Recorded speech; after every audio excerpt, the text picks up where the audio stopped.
Cosmogénesis, antropogénesis y conciencia. Como explico en este artículo, en esta grabación, es el propio desarrollo de la conciencia el que capacita a cada persona para comprender, entre otras muchas cosas, los aspectos más elevados de la vida y lo que comúnmente llamamos estudios y temas abstractos y subjetivos. En este artículo o grabación voy a tratar principalmente el desarrollo de la conciencia y la conciencia desde el punto de vista del espíritu. Por tanto, será necesario hablar de mundos invisibles, de cuerpos superiores e incluso de oleadas de espíritus creados por Dios antes que la nuestra. Esto significa dos cosas. Primera, que los que no hayan profundizado un poco en la filosofía oculta no entenderán apenas nada. Y segunda, que los que saben algo tendrán que esforzarse por comprenderlo e incluso complementarlo con estudios de cosmogénesis y antropogénesis. Dado que los que llevamos muchos años estudiando filosofía oculta estamos más familiarizados con estos temas, procuraré centrarme en el tema o título del artículo para no extenderme demasiado. Pero aún así tendremos que comentar ciertos aspectos que bien se podría considerar abstractos desde el punto de vista de la mente de cualquier persona. Aconsejo, por tanto, a los estudiantes de filosofía oculta que escuchen esta grabación y que les interese este tema, pues que tengan a mano un esquema o diagrama de los mundos y sus divisiones, incluyendo los planos cósmicos, etcétera, donde se refleje todo a partir del propio absoluto.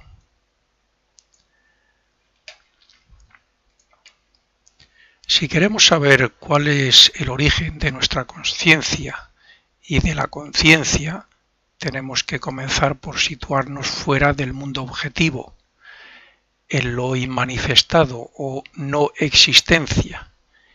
Y con esto no me estoy refiriendo, para los más entendidos, a antes de manifestarse nuestro Creador, sino a lo absoluto.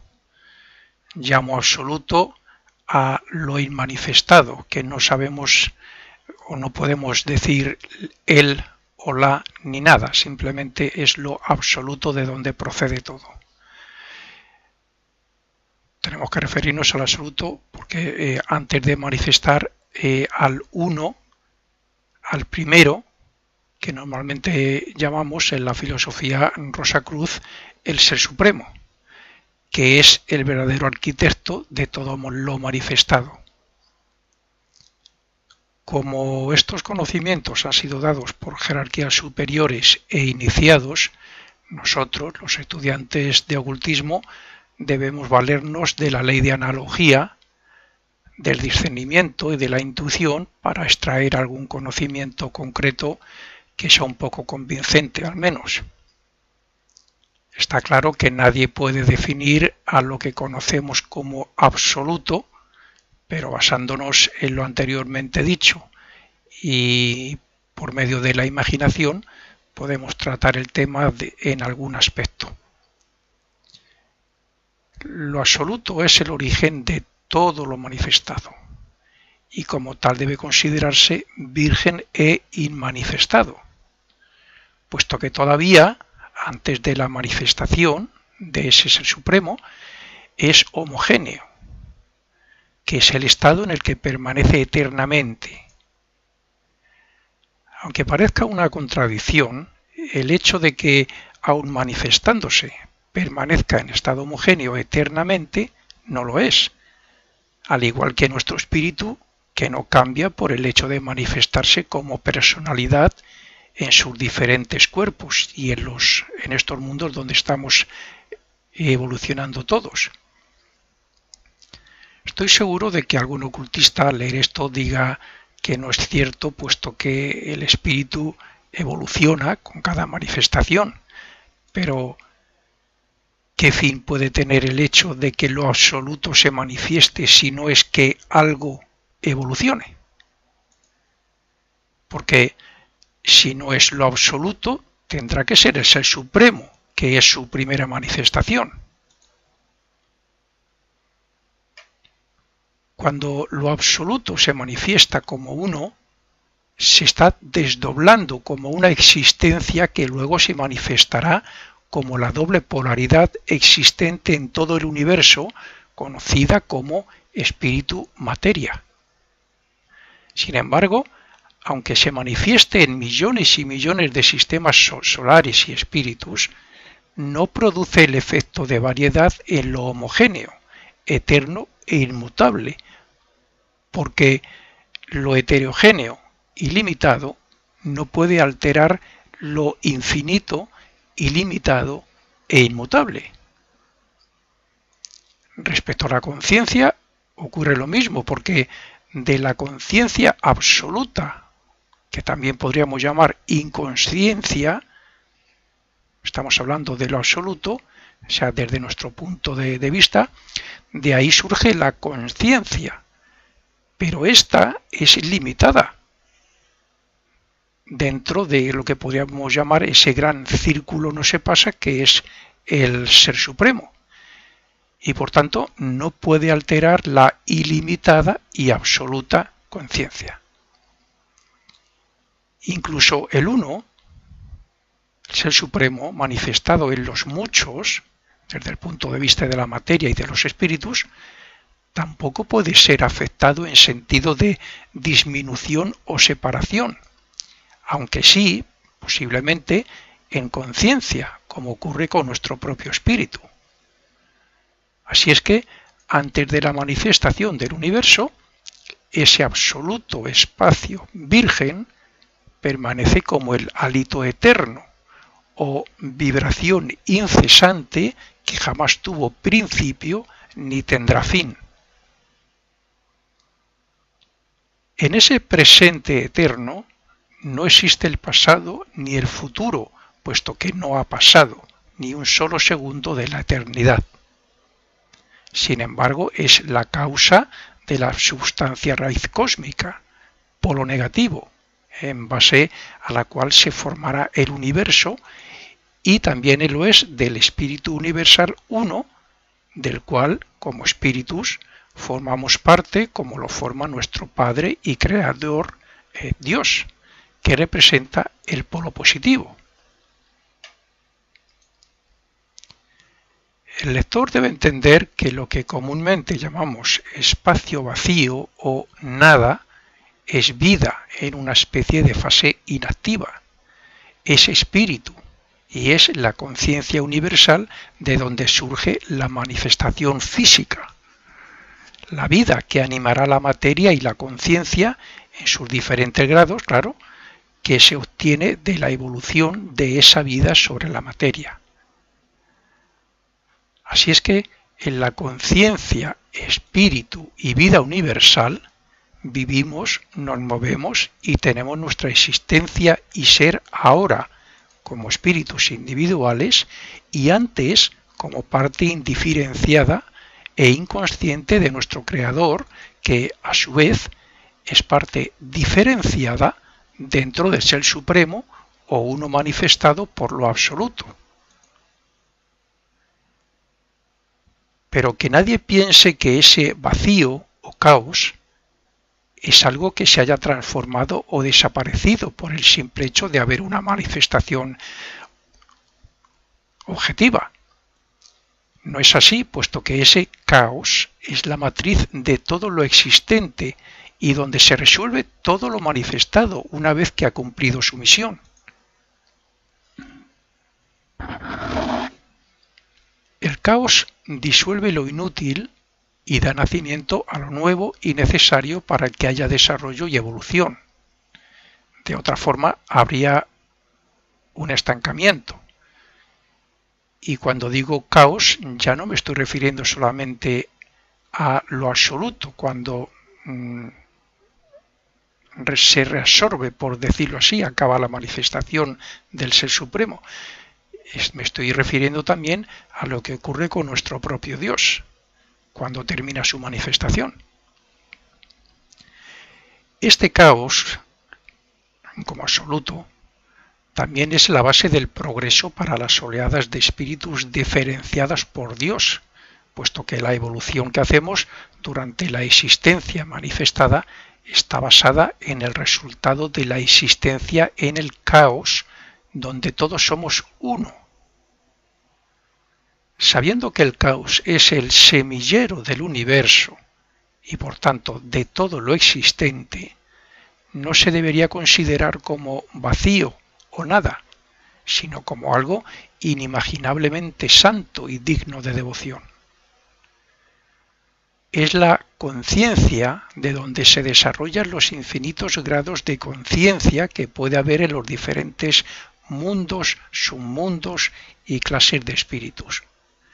Y todo gracias a que en cada manifestación concede la posibilidad de desarrollar el genio o posibilidad de llevar a la práctica la epigénesis. Como abstractos que son estos temas, hay veces que me veo obligado a definir algo fuera del alcance de nuestro razonamiento, por lo general, pues de una manera incorrecta, por decirlo así, para que los lectores o los oyentes en este caso puedan entender lo que quiero decir. Ese es el caso de lo que acabo de decir, de que el caos es la conciencia de donde se desarrollan. Si bien esta frase la he escrito para que se entienda que los espíritus evolucionantes y jerarquías evolucionan en conciencia partiendo de la base de una conciencia universal, ahora aclaro que dicha conciencia universal o absoluta debe ser inconsciente, así como la vida en ese estado también debe ser insensible. Es muy posible que para muchos lectores o oyentes esto también sea una contradicción o incluso absurdo, pero intentemos razonar.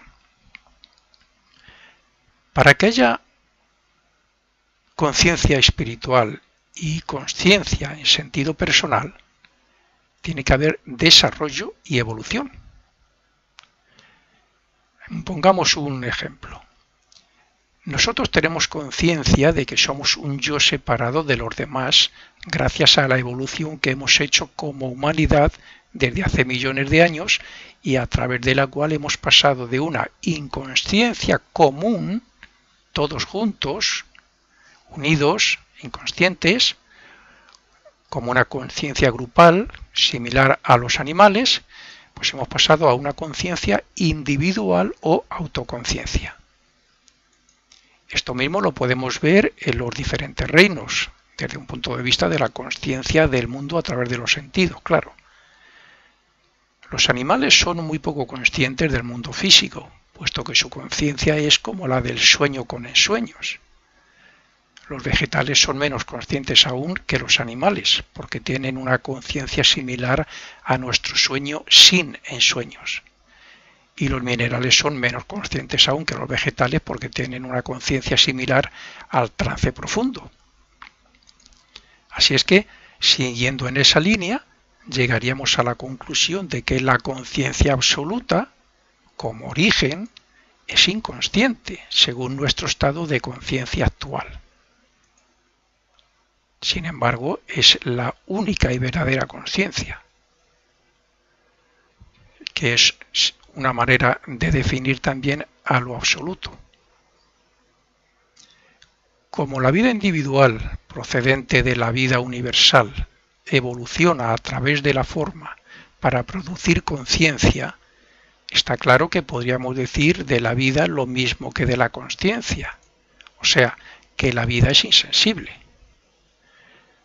Como he explicado anteriormente respecto a la consciencia, el hombre es más sensible que el animal. Este lo es más que el vegetal y este último más que el mineral.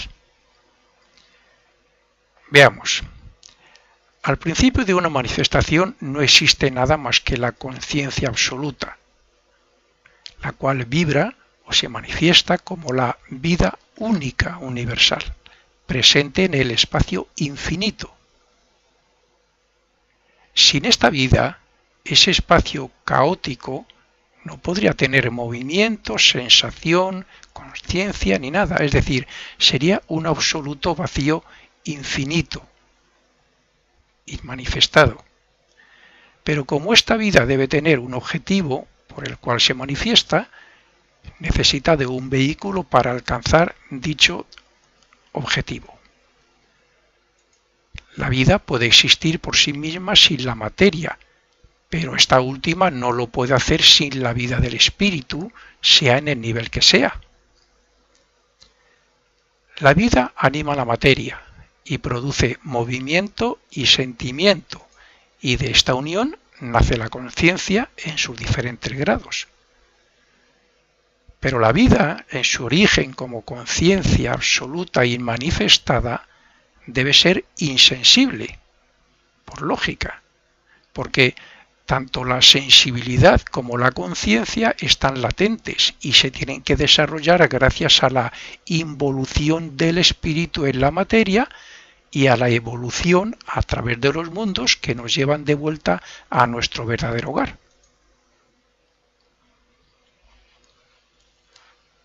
La vida está presente en toda manifestación como polo positivo del espíritu universal. Esto es en oposición al polo negativo de donde surge la materia, la manifestación física de los diferentes planos y materias de diferente grado. Es igual hablar de los minerales que de otras formas incluso más densas. Esta vida es la fuerza motriz que genera y da vida a todo lo manifestado. Es la causa única del movimiento que llena todo y que anima a los mundos y seres. Solo podemos percibir, según el grado de desarrollo espiritual que hayamos alcanzado cada uno, claro, solo podemos percibir cómo trabaja, pero nunca sabremos por qué. Por consiguiente, decimos que la conciencia absoluta es inconsciente y que la vida universal es insensible, porque, primero, no habría necesidad de manifestación y, por tanto, de evolución alguna, porque todo lo que se manifestara sería ya de antemano perfecto. Segundo, porque no es lógico pensar que si el origen de la manifestación o causa es perfectamente consciente y sensible, puedan surgir seres inconscientes e insensibles. ¿O es que de su omnipotencia va a crear seres imperfectos para que alcancen una relativa perfección eterna a través de periodos de tiempo incalculable? Y tercero, porque si la conciencia absoluta fuese consciente y la vida una sensible, no podrían existir seres como nosotros que percibimos lo imperfecto y por eso causamos dolor y sufrimiento. Esta es la gran duda. ¿Por qué una causa omnipotente que es consciente de sí misma puede crear seres imperfectos, inconscientes e insensibles para que desarrollen sus mismos poderes? Está claro que esta causa no puede ser mala, puesto que, aun imperfectos, cuando nos diferencian o separan de nuestro Creador, tenemos esos poderes latentes. Es más, en la omnipotencia de esa causa no puede caber el mal porque estaría opuesto a ello mismo. Aun aparentemente condenados a sufrir, no somos imperfectos, puesto que somos parte de esa causa omnipotente, omnisciente y omnipresente. Solo tenemos que transformar sus posibilidades latentes en poderes dinámicos. Al hablar de perfección e imperfección, en el sentido que lo estoy haciendo, es como hablar de lo absoluto y lo manifestado. La conciencia absoluta o la existencia absoluta son para nosotros inconsciencia y no existencia. Sobre todo estoy hablando para nuestros sentidos, como personalidad. Y se convierten en conciencia y existencia a partir de la manifestación de lo absoluto, puesto que todo lo absoluto es abstracto, ilimitado e incondicionado. es decir, es lo que podríamos llamar no ser. Algunos ocultistas definen el espacio absoluto como algo o círculo cuyo centro se halla en todas partes y cuya circunferencia no se halla en ninguna. Sin embargo, pienso que es mejor definirlo como algo cuyo centro y circunferencia no se encuentran en ninguna parte, puesto que no puede haber centro ni circunferencia, ya que es ilimitado. El centro y la circunferencia existen a partir de la manifestación, sea del Ser Supremo, de Dios o del hombre. Es donde se dice que hay un círculo no se pasa, y donde hay existencia y tiempo, por muy eterno que nos parezcan. Por ejemplo, los periodos evolutivos. Sabiendo que lo absoluto y abstracto es ilimitado y la raíz de toda existencia, pasemos a esa primera manifestación conocida en ocultismo como el Uno o Ser Supremo, del que emanó el Fiat Creador, sin el que no se hace nada.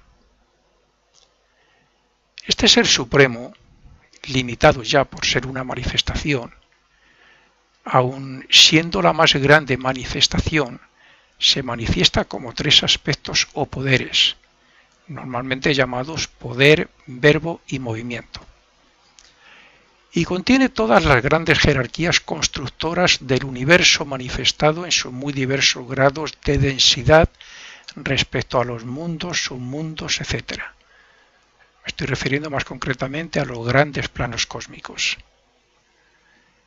Este Ser Supremo es la única existencia, origen de lo limitado y de lo que conocemos como involución y evolución, de donde surge el ser como conciencia en sus muy diversos grados. En este círculo no se pasa, ya limitado, es donde se alcanza primero la existencia y segundo el ser. Por tanto, hemos pasado de no ser, o sea, la inconsciencia o insensibilidad, hemos pasado a existir para desarrollar el ser. Pero claro, si el Ser Supremo y nosotros, como resultado de diferentes manifestaciones, tenemos nuestro origen en esa nada, entre comillas, o vacío o absoluto, y queramos o no, lo absoluto es algo, porque no hay otras maneras de definirlo, lo absoluto, aunque no sepamos qué es ese algo, tenemos que admitir que lo que llamamos nosotros, como espíritus, tiene su origen en ese algo. Por tanto, y en cierto modo, ya éramos. Fuera globalmente, o fuera de forma homogénea, pero somos parte de ese algo, de lo absoluto. Lo mismo que nuestro Creador, de donde somos parte, es parte también de él o de ello. Es más, analizándolo profundamente, somos eternos, puesto que todo lo creado, o sea, lo existido, lo existente y lo que exista, está en lo absoluto y existirá eternamente. Ser eternos como parte de lo absoluto no significa que existamos y que seamos como individualidad, porque para ello debe haber una manifestación como existencia y una involución o evolución para alcanzar ser ese ser, como resultado del desarrollo de la conciencia. En lo absoluto no teníamos conciencia, no existíamos, ni tampoco éramos, ni siquiera éramos nada de esto en nuestro propio Creador. Para llegar a ser, la vida divina, que normalmente llamamos espíritu o mónada, debe ser diferenciada de su Creador, de ese Dios donde, al ser parte de él, somos no ser, pero en él mismo, como parte de él, somos homogéneamente, globalmente. Decía que el espíritu o monada debe ser diferenciada de su creador para que comience a sentir, después a existir y por último a autoconocerse. Es desde ese momento cuando podemos decir que nuestra existencia es eterna, por muchos periodos evolutivos y de reposo que tengamos, porque el fin último es volver a ser parte de lo absoluto, ilimitado y eterno, aunque sea o seamos parte de nuestro Creador.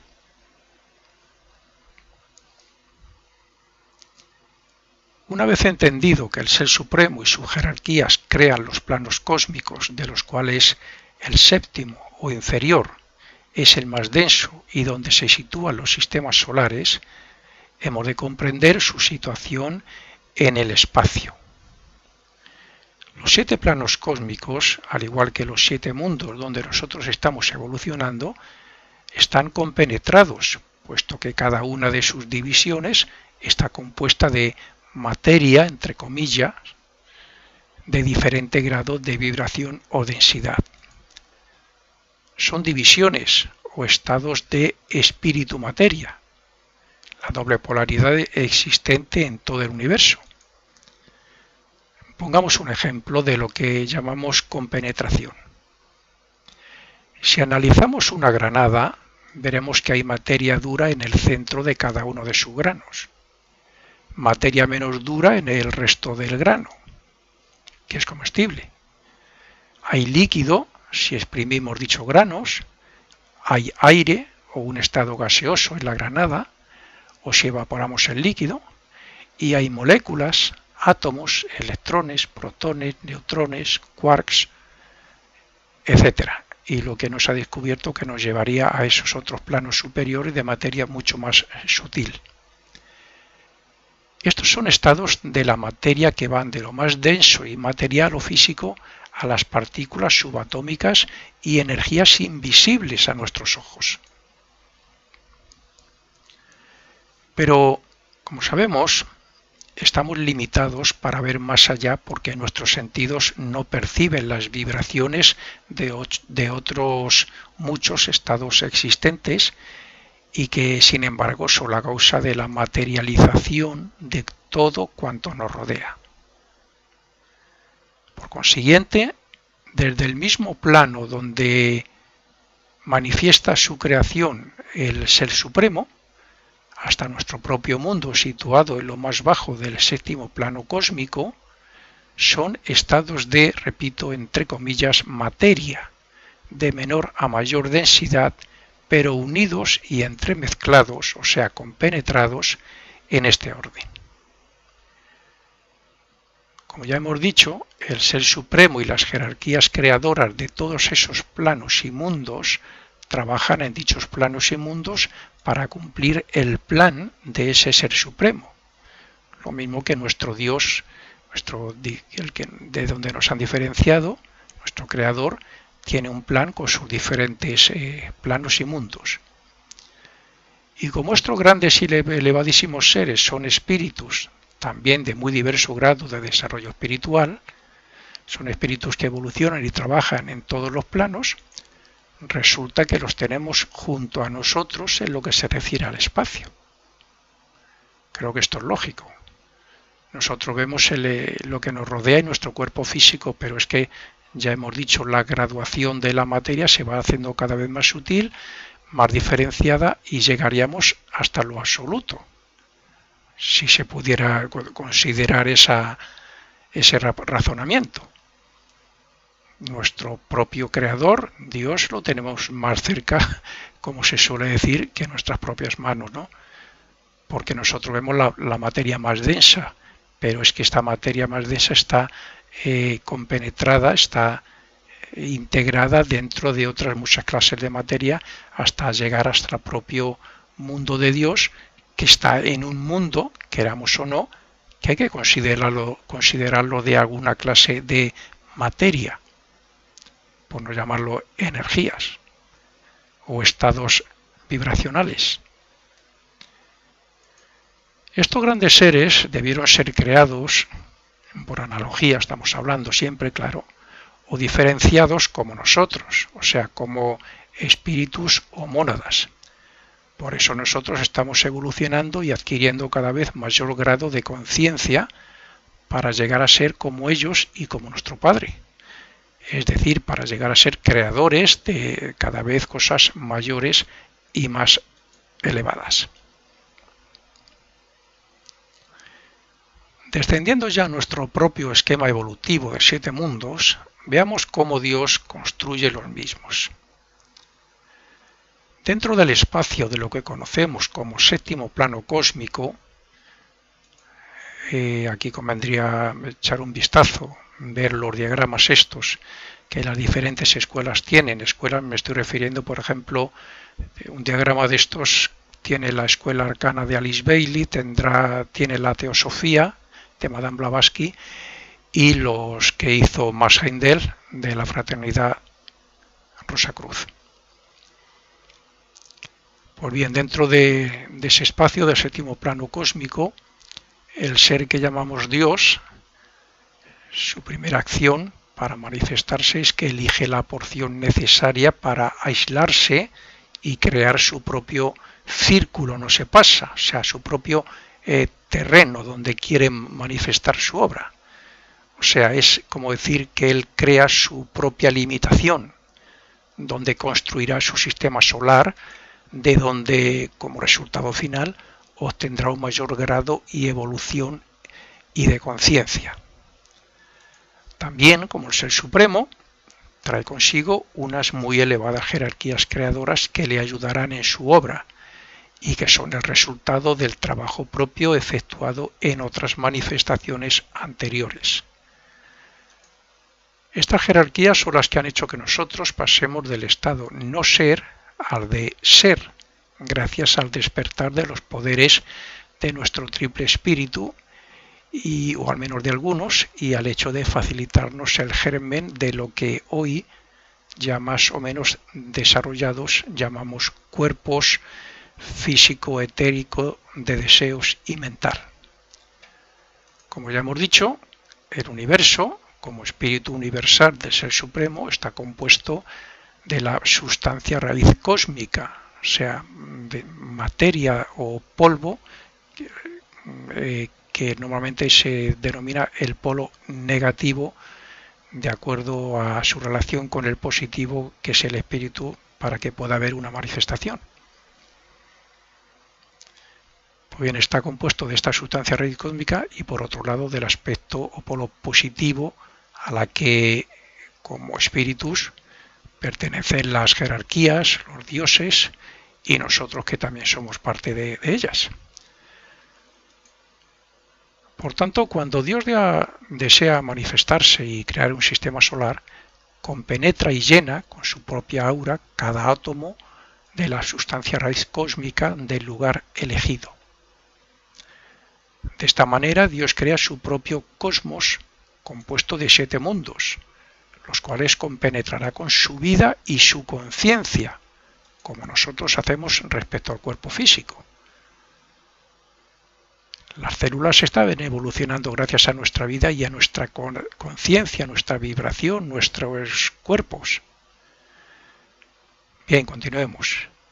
Entonces, a continuación, Dios, el ser que se va a manifestar, que ha elegido ese espacio para manifestarse, a continuación pone en vibración, compenetrándola, como he dicho, la sustancia raíz cósmica, a diferentes grados de intensidad para formar los mundos y sus divisiones, sus planos, que serán el campo de evolución y de adquisición de conciencia de las diferentes oleadas de espíritus que él va a crear. Naturalmente estamos hablando de que esta manifestación, esta diferenciación de planos, etcétera, está principalmente hecha por las jerarquías que ya proceden de otra manifestación de este Dios.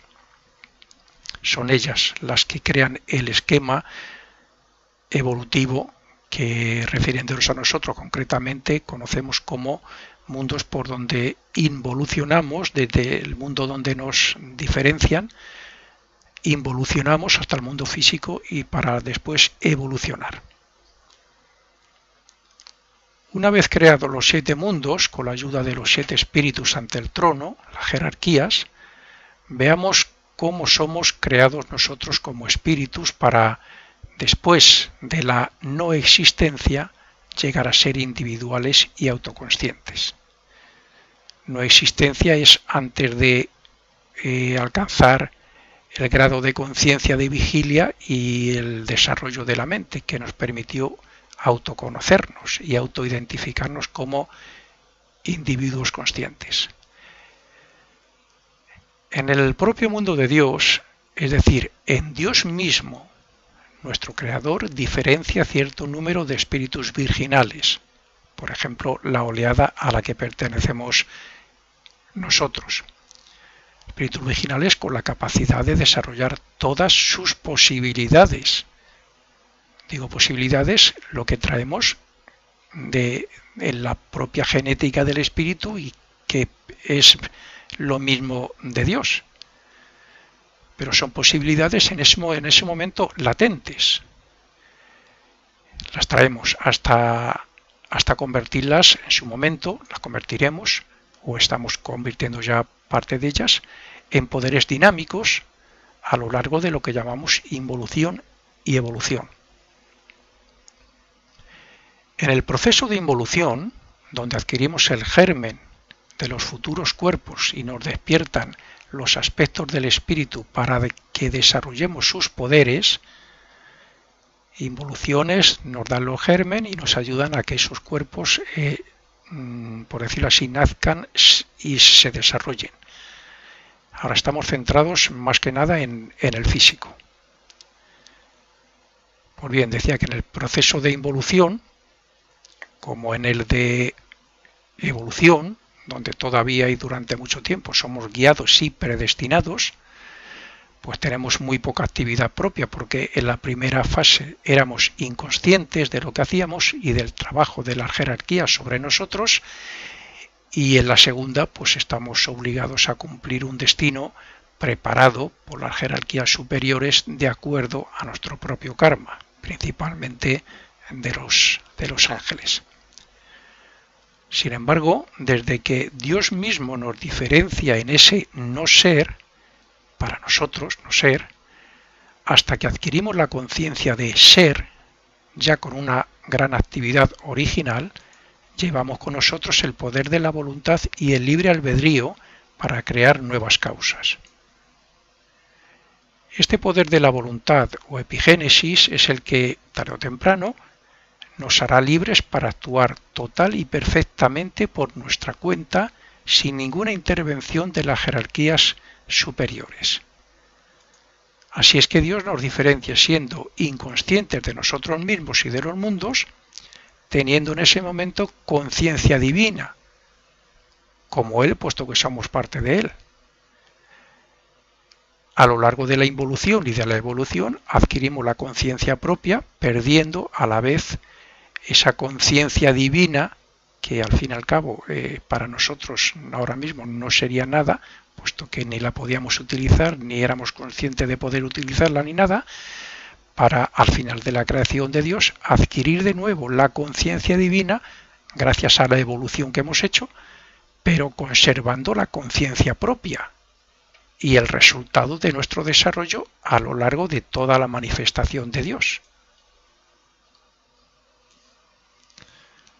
Las células de nuestro cuerpo no son conscientes de ellas mismas ni de todo el cuerpo, el cual es infinito para ellas.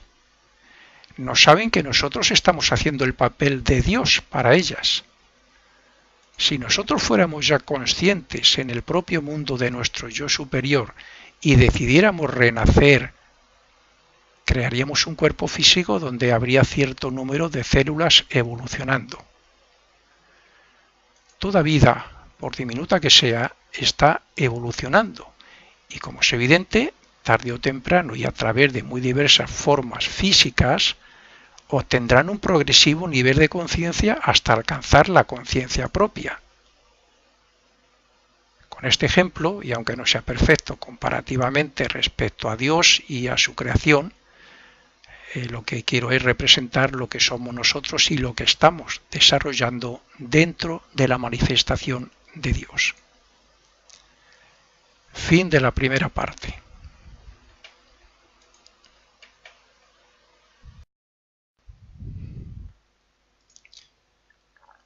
Cosmogénesis, antropogénesis y conciencia.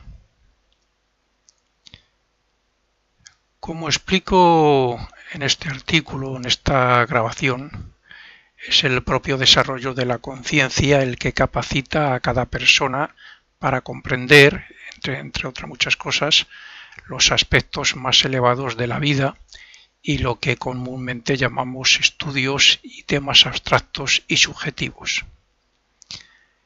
En este artículo o grabación voy a tratar principalmente el desarrollo de la conciencia y la conciencia desde el punto de vista del espíritu. Por tanto, será necesario hablar de mundos invisibles, de cuerpos superiores e incluso de oleadas de espíritus creados por Dios antes que la nuestra. Esto significa dos cosas. Primera, que los que no hayan profundizado un poco en la filosofía oculta no entenderán apenas nada. Y segunda, que los que saben algo tendrán que esforzarse por comprenderlo e incluso complementarlo con estudios de cosmogénesis y antropogénesis. Dado que los que llevamos muchos años estudiando filosofía oculta estamos más familiarizados con estos temas, procuraré centrarme en el tema o título del artículo para no extenderme demasiado. Pero aún así tendremos que comentar ciertos aspectos que bien se podría considerar abstractos desde el punto de vista de la mente de cualquier persona. Aconsejo, por tanto, a los estudiantes de filosofía oculta que escuchen esta grabación. Es lo absoluto de donde procede todo. Tenemos que referirnos al absoluto porque antes de manifestar al uno, al primero, que normalmente llamamos en la filosofía Rosacruz el Ser Supremo, que es el verdadero arquitecto de todo lo manifestado. Como estos conocimientos han sido dados por jerarquías superiores e iniciados, nosotros, los estudiantes de ocultismo, debemos valernos de la ley de analogía, del discernimiento y de la intuición para extraer algún conocimiento concreto que sea un poco convincente al menos. Está claro que nadie puede definir a lo que conocemos como absoluto, pero basándonos en lo anteriormente dicho y por medio de la imaginación podemos tratar el tema en algún aspecto. Lo absoluto es el origen de todo lo manifestado y como tal debe considerarse virgen e inmanifestado, puesto que todavía antes de la manifestación de ese Ser Supremo es homogéneo, que es el estado en el que permanece eternamente. Aunque parezca una contradicción, el hecho de que, aun manifestándose, permanezca en estado homogéneo eternamente, no lo es, al igual que nuestro espíritu, que no cambia por el hecho de manifestarse como personalidad en sus diferentes cuerpos y en estos mundos donde estamos evolucionando todos. Estoy seguro de que algún ocultista al leer esto diga que no es cierto, pues y que les interese este tema, pues que tengan a mano un esquema o diagrama de los mundos y sus divisiones, incluyendo los planos cósmicos, etcétera, donde se refleje todo a partir del propio absoluto.